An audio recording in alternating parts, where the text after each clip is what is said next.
इसके जिम्मेदारी आप पर भी आयद होती है, क्योंकि आपने लालू का साथ दिया, आपने नीतीश का साथ दिया। बताओ तुमको क्या हासिल हुआ? तुम्हारा वोट उनको इख्तिदार की कुर्सियों पर बिठा दिया, तुम्हारा वोट उनको मुख्यमंत्री बना दिया, तुम्हारा वोट उनको 1 साल नहीं 17 साल 13 साल उनको सत्ता की कुर्सियों पर बिठा दिया। मगर आपका घर, आपके घर में आज चिराग जलाने के लिए तेल नहीं है, आपकी औलाद को नौकरी नहीं है। कहा जाता कि उनका नाम तेजस्वी है, मेरा नाम ओवैसी है। उनका नाम लालू यादव है, मेरा नाम असदुद्दीन ओवैसी है। नीतीश ने पटना में बड़े बड़े मुसलमान लोगों को बुलाते थे, हर महीना बुलाकर मीटिंग करके बोलते, हैदराबाद से शेरवानी आ रही है, दूर रहिए, दूर रहिए, दूर रहिए। अब हम पूछना चाह रहे हैं, वो जो मुसलमान जाकर नीतीश के पास बैठकर चाय करी पफ खाते थे, अब बोलो तुम्हारी जबान क्यों बंद है? एक मौलाना थे, उन्होंने क्या कह दिया, क्या कहा उन्हें कि हम तो बेताब है नीतीश पूरे मुल्क की क़यादत करे। मौलाना अब अपनी जबान क्यों नहीं खोल रहे? आप खोलो अपनी जबान को। मेरा जुर्म सिर्फ यही है कि मैं चाहता हूं कि भारत की राजनीति में मुसलमानों को उनका जायज मुकाम मिले। मैं चाहता हूं कि जिस तरह यादवों ने तरक्की की, उस तरह सीमांचल का गरीब भी तरक्की करे। जिस तरह यादवों ने लालू और उसके परिवार को 17 साल सत्ता दी, नीतीश को 12-13 साल यानी 32 साल बिहार के निकल गए लालू परिवार में और नीतीश में। बताओ आपको क्या मिला मेरे भाई? मैं यहां पर क्या कोई हासिल करने आया हूं? मैं तो सिर्फ इंसाफ की लड़ाई लड़ने आया हूं अख्तरुल ईमान के साथ। बताइए क्या मिल रहा है आपको? ये 4 बेईमान चले गए, जिनके पास तो कौन सी मिनिस्ट्री थी? डिजास्टर मैनेजमेंट, आपदा की मिनिस्ट्री थी। कौन सा तुमने किया? अरे तुम पे अब आपदा आ गई, अब तुम खत्म हो गए इंशाअल्लाह हमेशा के लिए। यही हमारी गलती है। अब आप बताइए, 32 साल निकल गए इनके। ये बिहार सरकार ने एक सर्वे किया, अख्तर भाई ने मुझे डेटा दिया, कुल्हिया बरादरी पूरे बिहार में 12,83,780 है। कितने हैं? 12,83,780 हैं। उनको नौकरी मिलनी चाहिए थी 20,421। लिख लीजिए, वरना कल बोलेंगे ओवैसी झूठ बोल दिया। 20,421 नौकरी मिलना था। कितने कुलैया बरादरी की नौकरी मिली? 5,734। इसका जिम्मेदार मैं हूं, इसका जिम्मेदार अख्तरुल ईमान है। इसकी जिम्मेदारी आप पर भी आयद होती है, क्योंकि आपने लालू का साथ दिया, आपने नीतीश का साथ दिया। बताओ तुमको क्या हासिल हुआ? तुम्हारा वोट उनको इख्तिदार की कुर्सियों पर बिठा दिया, तुम्हारा वोट उनको मुख्यमंत्री बना दिया, तुम्हारा वोट उनको 1 साल नहीं 17 साल 13 साल उनको सत्ता की कुर्सियों पर बिठा दिया। मगर आपका घर, आपके घर में आज चिराग जलाने के लिए तेल नहीं है, आपकी औलाद को नौकरी नहीं है।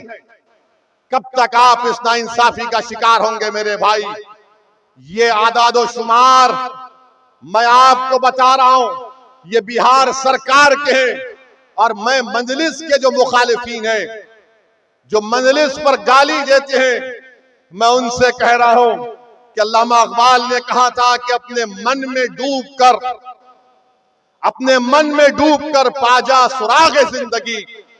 अगर तू मेरा नहीं बन सकता तो अपना तो बन जाओ कम से कम तुम। अरे तुम मंजलिस को गाली देते हो। और मोदी ने कह दिया कि अब की बार पार्लियामेंट में मोदी कह रहा है कि 370 एमपी जिताकर लाएंगे। हम अपनी तरफ से पूरी कोशिश कर रहे हैं कि तीसरी मर्तबा हमारे वतन अजीज भारत का वजीर आजम मोदी ना बने। और इंशाअल्लाह ताला हम हर चीज जो मुमकिन है जमहूरी तरीके में दायरे में रहकर, संविधान के दायरे में रहकर हम बीजेपी के बढ़ते हुए कदमों को रोकेंगे। मगर बताओ मेरे भाई, अगर हम 3 सीट लड़ते हैं 2019 में तो मोदी 306 कैसे जीत गया? सोचो आप थोड़ी देर के लिए। 3 सीट मजलिस लड़ती है और पूरे देश में मोदी 306 जीत गया। बिहार के 40 सीट में सिर्फ 1 सीट बचा पाते, बाकी का सब एनडीए जीत जाती है। पूछो आप इन लोगों से, गठबंधन के लोगों से, तो बोलेंगे ओवैसी जिम्मेदार। अब ऐसा हो गया कि अगर किसी गठबंधन के घर नेता के घर में अगर गाय भैंस है, सुबह में गाय भैंस ने दूध नहीं दिया, मुर्गा ने आवाज नहीं लगाई सुबह 4 बजे, तो कोई जाकर पूछेगा आज मुर्गा ने आवाज नहीं लगाई, भैंस ने दूध नहीं दिया, क्या वजह? तो बोलेगा ओवैसी दरगाह में आया था, यहां से गया है, इसीलिए भैंस ने कहा कि हम दूध नहीं देंगे। यानी हर चीज की जिम्मेदारी हम पर आयद हो जाती है। हमको इससे कोई फर्क नहीं पड़ता, क्योंकि हमारी इज्जत का देने वाला अल्लाह है, हमारी कामयाबी का देने वाला अल्लाह है। और मुझे इस दुनिया में अगर हूं तो मुझे सिर्फ यही करना है कि कोशिश करूं कि गरीब और मजलूमों का फायदा हो जाए, चाहे वो मुसलमान हो या हमारे हिंदू दलित भाई हो या ओबीसी भाई हो। मेरे अजीज दोस्तों और बुजुर्गों, मेरी आपसे गुजारिश है कि आप अच्छे तरीके से अपने वोट का इस्तेमाल करिए। याद रखिए, बीजेपी के बढ़ते हुए कदमों को रोकना है। तीसरी मर्तबा मोदी को भारत का वजीर आजम बनने से रोकना है। पार्लियामेंट में आज मोदी के 306 एमपी में एक भी मुस्लिम एमपी नहीं है, एक मुस्लिम मिनिस्टर नहीं है। आज पार्लियामेंट में कितने मुसलमान एमपी हैं बताइए आप? आपकी हमारी आबादी 17 करोड़ 2011 का सेंसस कहता है। 14% के लिहाज से हमारे 50 से ज्यादा एमपी होने चाहिए, मगर कितने एमपी आपके जीत कर जाते हैं? 22 या 23 जीत कर जाते हैं। और जो भी जीत कर जाते वो डरते हैं आपकी बात करने से, वो डरते हैं आपकी इंसाफ की लड़ाई लड़ने से। तो मेरी आपसे गुजारिश है कि अगर कल भारत की पार्लियामेंट में मस्जिद का मसला पैदा होगा, 600 साल पुरानी दिल्ली में मेहरौली की मस्जिद को बगैर कोई कानूनी कार्रवाई के शहीद कर दिया गया, क्या कोई गठबंधन के नेता ने खड़े होकर उसकी बात की? नहीं की।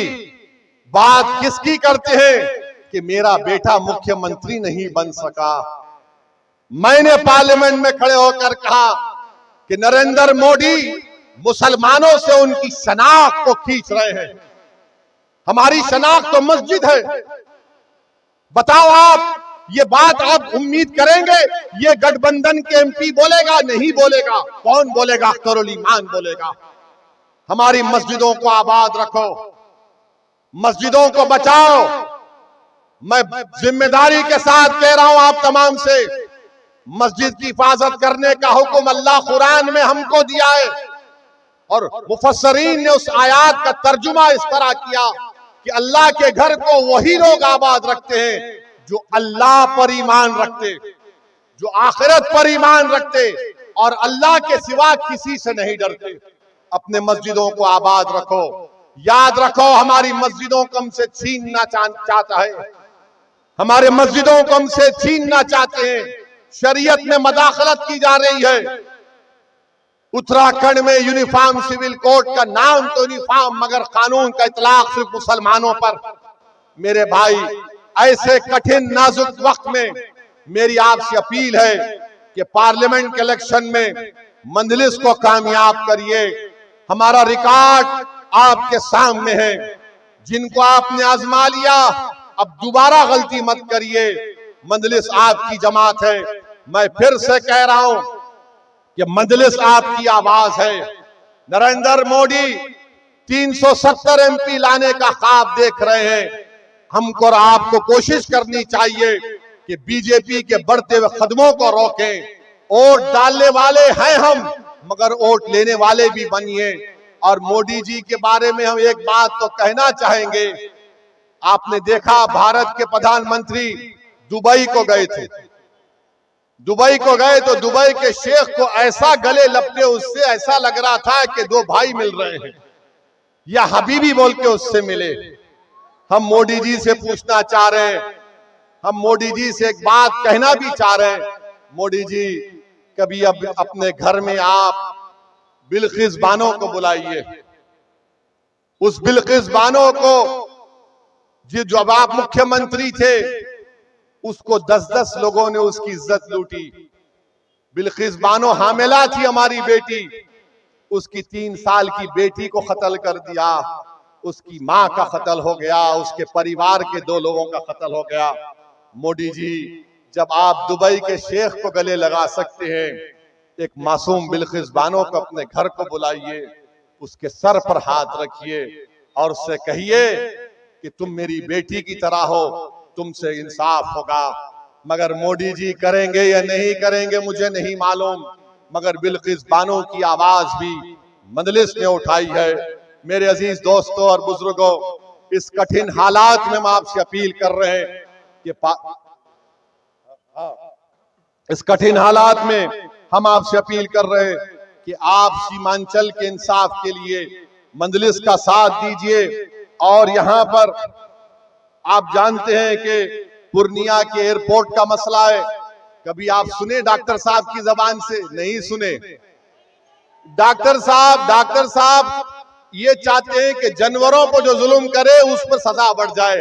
डॉक्टर साहब, काश तुम बोलते पूर्णिया का एयरपोर्ट भी बन जाए, काश तुम बोल देते, मगर हमने कई मर्तबा उठाया है। अब अख्तरुल ईमान को आप कामयाब करिए, इंशाअल्लाह ताला सीमांचल से इंसाफ शुरू होगा, पूर्णिया का एयरपोर्ट बनेगा, अलीगढ़ मुस्लिम यूनिवर्सिटी का कैंपस है, गरीबों की हक की लड़ाई है। हम आपसे अपील कर रहे हैं कि एक बार यहां से आप अख्तरुल ईमान को अपना MP बनाकर पार्लियामेंट में भिजाइए। बहुत बहुत शुक्रिया। अस्सलाम वालेकुम व रहमतुल्लाहि व बरकातहू। नौजवानों, आप लोगों का बहुत बहुत शुक्रिया। पार्टी ने 2 नारे दिए हैं, हमारे रंजन साहब पासवान को शरीक होना है और जनाब एडवोकेट जुनैद साहब को उनके गले पर माला डालकर इस्तकबाल किया जाए। पार्टी ने नारा दिया है कि कांग्रेस ने, राजद ने, जदयू ने, भाजपा ने, सबने धोखा दिया है। धोखा दिया कि नहीं?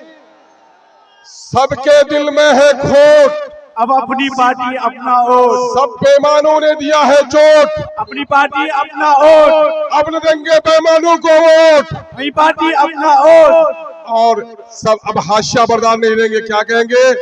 बहुत भी झंडा बरदारी, लेकर रहेंगे हिस्सेदारी, बहुत भी झंडा बरदारी, लेकर रहेंगे हिस्सेदारी। इनकलाबी नौजवानों, बहुत बहुत शुक्रिया।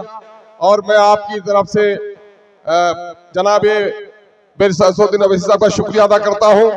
पिछले दिनों में हम लोगों से टिकट देने में गलती हुई थी, उस गलती के लिए माजरत खा हूं और इंशाअल्लाह पार्टी संभल कर चलेगी और सीमांचल की तकदीर बदलेगी। बहुत बहुत शुक्रिया जी। अस्सलाम वालेकुम।